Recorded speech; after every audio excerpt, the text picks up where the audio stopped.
चीन के राष्ट्रपति शी जिनपिंग लंबे समय तक गायब रहने के बाद सार्वजनिक रूप से सामने आए हैं। शी जिनपिंग ने शंघाई सहयोग संगठन यानी SCO के विदेश मंत्रियों के साथ बैठक की। इस बैठक में भारतीय विदेश मंत्री S जयशंकर भी मौजूद रहे। इस दौरान भारतीय विदेश मंत्री की चीनी नेता के साथ मुलाकात भी हुई। जयशंकर ने इस मुलाकात की तस्वीरें पोस्ट करते हुए लिखा, बीजिंग में अपने साथी SCO विदेश मंत्रियों के साथ राष्ट्रपति शी जिनपिंग से मुलाकात की। राष्ट्रपति द्रौपदी मुर्मू और प्रधानमंत्री नरेंद्र मोदी का अभिवादन पहुंचाया। राष्ट्रपति शी को हमारे द्विपक्षीय संबंधों में हाल ही में हुई प्रगति से अवगत कराया।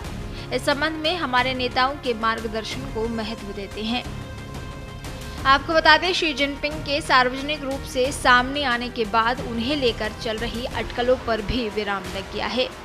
इसके पहले लंबे समय से चीन के राष्ट्रपति के गायब होने की कई अटकलों को जन्म दिया था।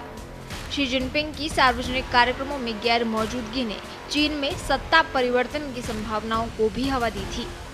इसे सबसे ज्यादा बल तब मिला जब वे ब्राजील में होने वाले ब्रिक्स समूह के शिखर सम्मेलन में भी शामिल नहीं हुए। 2013 में सत्ता पर काबिज होने के बाद शी जिनपिंग कभी भी ब्रिक्स की बैठक से दूर नहीं रहे थे। साल 2020 में भारत और चीन के बीच हुए आपसी तनातनी के बाद ये S जयशंकर की पहली यात्रा है।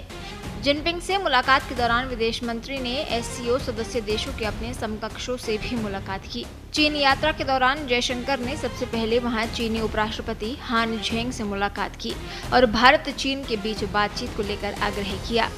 जयशंकर ने कहा कि भारत और चीन के बीच के दृष्टिकोणों और विचारों का पड़ोसी देशों और प्रमुख अर्थव्यवस्थाओं के रूप में खुला आदान प्रदान बहुत महत्वपूर्ण है। पिछले साल 2024 में दोनों देशों के बीच संबंधों में उल्लेखनीय सुधार होना शुरू हुआ। कजान में हुए शिखर सम्मेलन के दौरान PM मोदी और राष्ट्रपति शी जिनपिंग के बीच बैठक हुई थी।